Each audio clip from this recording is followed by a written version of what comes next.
Okay, for today's video, we are reviewing the Jurassic Park Hammond Collection Metriacanthosaurus.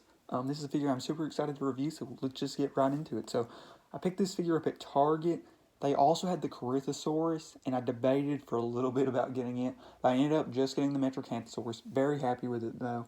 And this was a figure I debated on getting for a while. I had the $50 Amazon card that I had debated on spending on either getting PNSO figures or PNSO or what? PNSO or more Hammond Collection figures, specifically getting this figure because this is one that I've been wanting to get. And then I ended up finding it in store, so I decided to just get it in store. I was super happy to see it in store. It looked awesome, and I decided to buy it. I did end up buying something with that Amazon gift card, though, so you all will see that in one of the upcoming videos. But let's just get right into the actual review. So, most of my Hammond Collection reviews or my Jurassic World figure reviews, I don't dive too much into the animal information. Like, I'll briefly mention some information since Jurassic Park-esque figures are usually not the most accurate. But for this specific review, I am going to, because Metriacanthosaurus just doesn't get a ton of figures in general. And since how it specifically appears in the Jurassic series, I'm going to kind of do more of my traditional style review instead of my Hammond style reviews. So let's just get right into it. So honestly, it'll probably be the most similar to one of my Beast and Mesozoic reviews, because I'll kind of have to go over the animal or the figure itself before I get into the animal information, since I have to unbox this figure. So let's just get right into it. So I'm going to unbox this Metriacanthosaurus, free it from its box. Well, first I'll show off the box art, I guess. So you got the nice front, and this is part of the 30th anniversary set. That Pachycephalosaurus I opened might have also been. I have opened a few Hammond Collection figures. I've got the Pachycephalosaurus, the Velociraptor, the Concavenator, and the big T-Rex.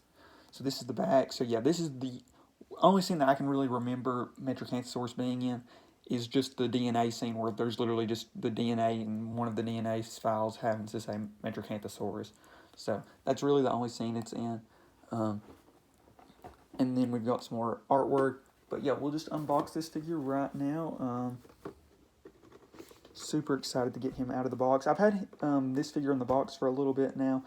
And just stuff is like other videos have kind of been ahead, and just now finally getting to review it, since, I like to do my videos in order of like when I get the figure. So yeah, we'll just get this figure out of the box now.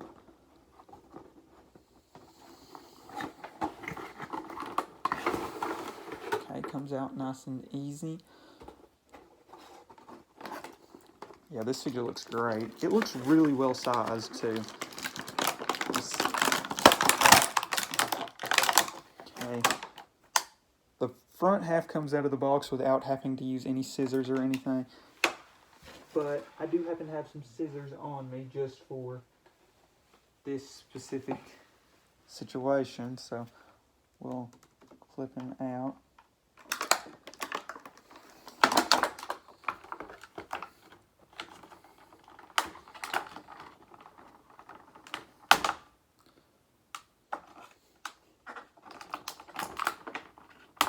There we go. So now the Metriacanthosaurus should fall right out. There was actually a hand one of these things too, but mine must have not been strapped in on the arms.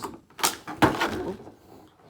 Yep, so there is the front half, and now we'll get the tail out, and then we can put our Metriacanthosaurus together.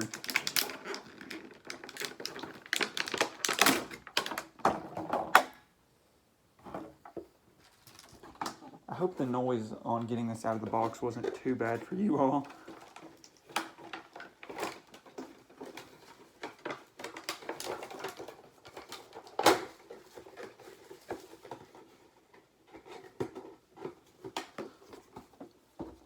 Okay, so we'll put the figure together. First impressions without even having the tail in.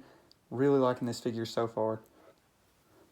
And the standing on this figure must be really, really good, because it seems to be standing right now without even having the tail on for balance. And the feet don't seem massively oversized, actually.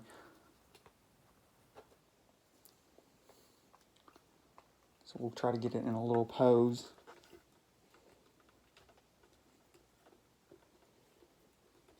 Yeah, so far, really liking this figure.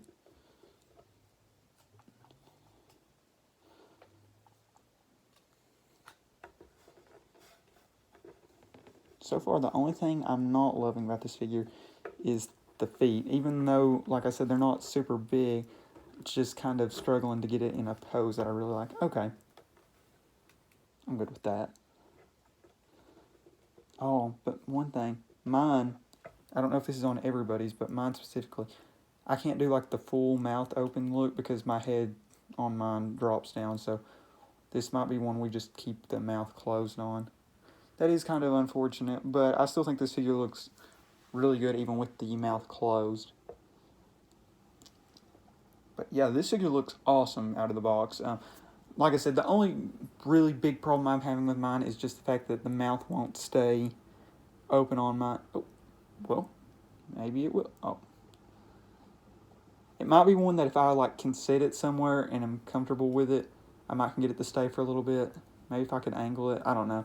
But that's the only real issue I'm having, because I would like to have it with that fully open mouth look, but I'm fine with that look too, or the closed mouth. So yeah, out of the box, really liking this figure. Looks great. I know some people have had some complaints about the colors specifically because they like the look on the Jurassic World website of what the Metriacanthosaurus looked like, I think, in the first movie, or what it would have looked like in the Jurassic World movie, that color scheme.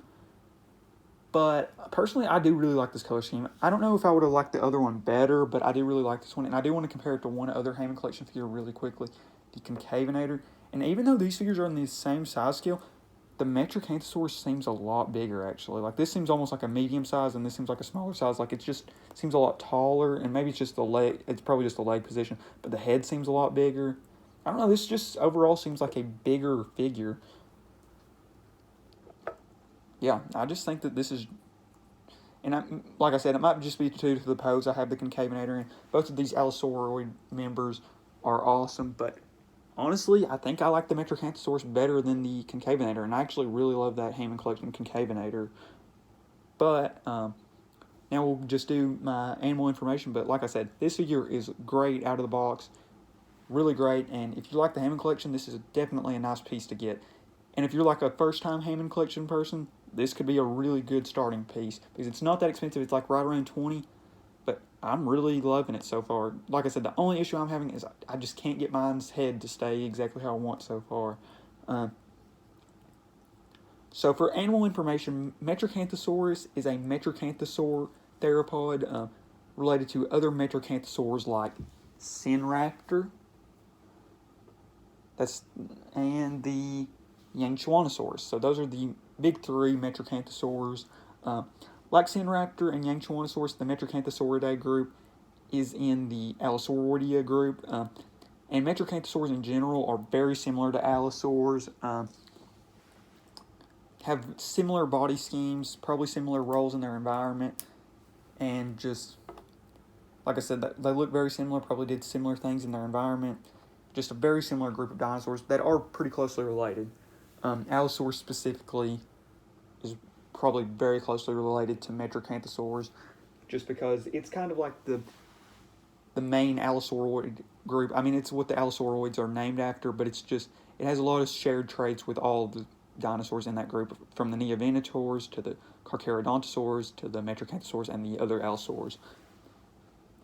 But Metriacanthosaurus lived in Jurassic England in the Oxford Clay Formation with two notable dinosaurs, Cetiosaurus, which unfortunately I don't have a figure of, and Eustreptospondylus, which I also don't have a figure of. But Eustreptospondylus is another theropod that would have probably been similar sized, probably a little smaller though based off the current research, but we don't have a ton of fossils of adult Eustreptospondylus, so Eustreptospondylus might be a little bigger than what the current assumptions are, but they would have been similar sized theropods.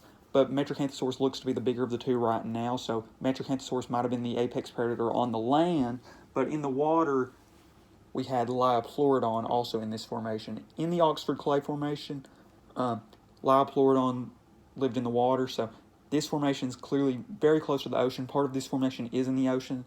That's why prehistoric marine reptiles like Liopluridon lived in the same formation as Metriacanthosaurus, and that's really cool to have a formation that has such cool biodiversity of having large marine reptiles and large theropod dinosaurs. And now we'll get into like the dinosaur documentaries and stuff. So Metriacanthosaurus isn't featured in a ton of documentaries that I'm aware of. Its formation is possibly depicted in Walking with Dinosaurs,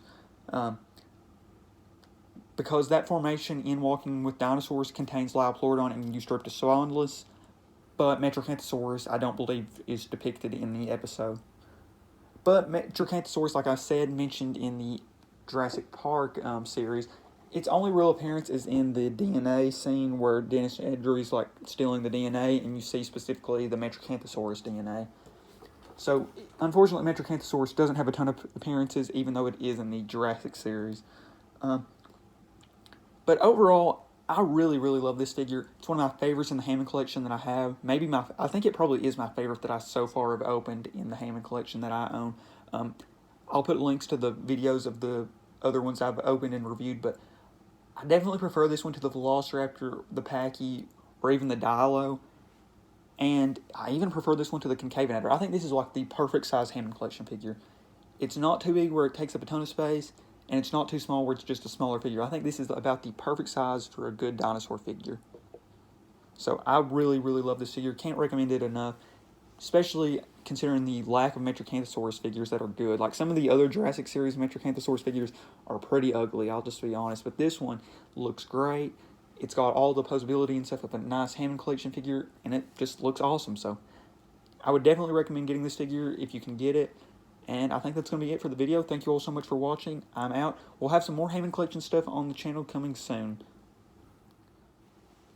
Okay, I almost forgot the featured figures section. I kind of did, but we'll put it in right now. So obviously this is the Jurassic Park Hammond collection Metriacanthosaurus. This is the Jurassic World Hammond collection Concavenator. This is the Jurassic Park Allosaurus. The Safari Ltd. Carney collection Sinraptor. The Jurassic World Minis Yangchuanosaurus. Picked up a hair. The Safari Ltd. Liopleurodon, and that's it. So those are all the featured figures. Once again, thank you all so much for watching. I'm out this time, I hope. But once again, this is a great figure. Definitely would recommend getting it if you get the chance. Okay, so I've had the figure up for almost a day now. Well, a little less than a day up on the shelf since I reviewed it. But I just want to say this figure looks awesome on the shelf, and I was able to get it to stay in that head pose, and I got it in a pose I really liked. So I just wanted to show this off in the end since I haven't uploaded the video yet to YouTube, but just wanted to say, loving this figure. I love how it looks, and it looks great on the shelf. So once again, thank you all for watching, and I am out.